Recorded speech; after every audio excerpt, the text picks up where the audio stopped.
আমরা রাজনীতি কিংবা দেশ বিমুখ নই। বাংলাদেশের অত্যন্ত একটি ঐতিহাসিক সংকটকালে একটি রক্তক্ষয়ী লড়াইয়ের মাধ্যমে, রক্তক্ষয়ী অভ্যুত্থানের মাধ্যমে আমরা একটি নতুন বাংলাদেশ গড়ার স্বপ্ন দেখতে পাচ্ছি। একটি প্রজন্ম তিলে তিলে গড়ে ওঠে এবং এই প্রজন্ম নিজেদেরকে এখন পর্যন্ত একটি অভ্যুত্থান সফল করার মাধ্যমে প্রমাণ করেছে।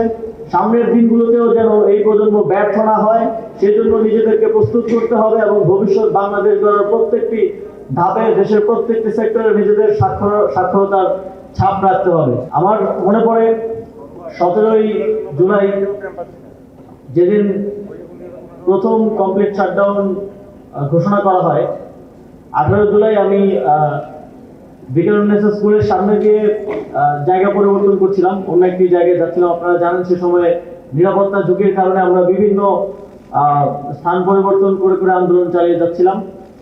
আমার দেখার সুযোগ হয়েছে আপনারা কিভাবে এই জায়গাটিতে প্রতিরোধ গড়ে তুলেছিলেন।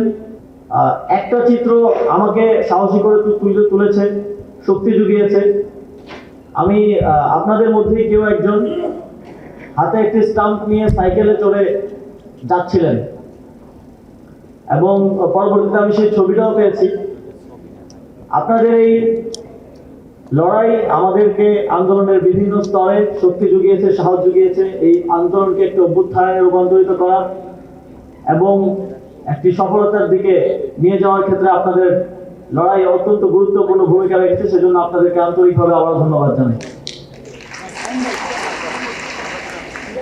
আমরা রাজনীতি কিংবা দেশ বিমুখ নই। বাংলাদেশের অত্যন্ত একটি ঐতিহাসিক সংকটকালে একটি রক্তক্ষয়ী লড়াইয়ের মাধ্যমে, রক্তক্ষয়ী অভ্যুত্থানের মাধ্যমে আমরা একটি নতুন বাংলাদেশ গড়ার স্বপ্ন দেখতে পাচ্ছি।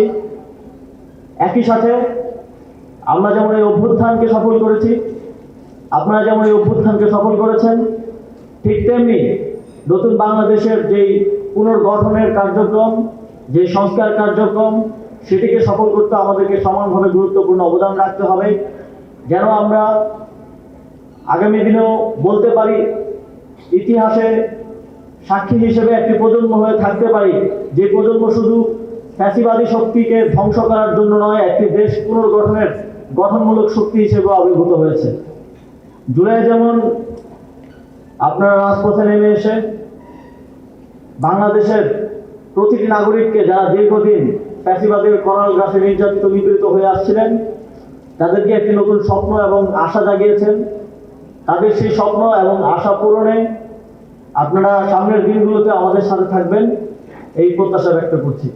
জুলাইয়ের জেগে ওঠা তারুণ্য যে হেরে যায়নি, তার একটি প্রমাণ হিসেবেই আমরা দেখতে পাচ্ছি সারা দেশে যুব ক্রীড়া মন্ত্রণালয় যে তারুণ্যের উৎসবের আয়োজনের উদ্যোগ নিয়েছে।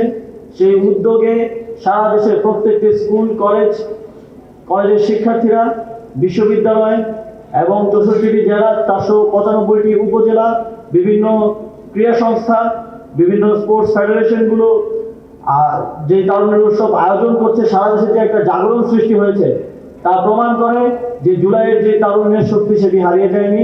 আমরা এখনো আছি, আমাদের গঠনমূলক বিভিন্ন ধরনের খেলাধুলা, সাংস্কৃতিক কার্যক্রমের মাধ্যমে আমরা হাজির আছি।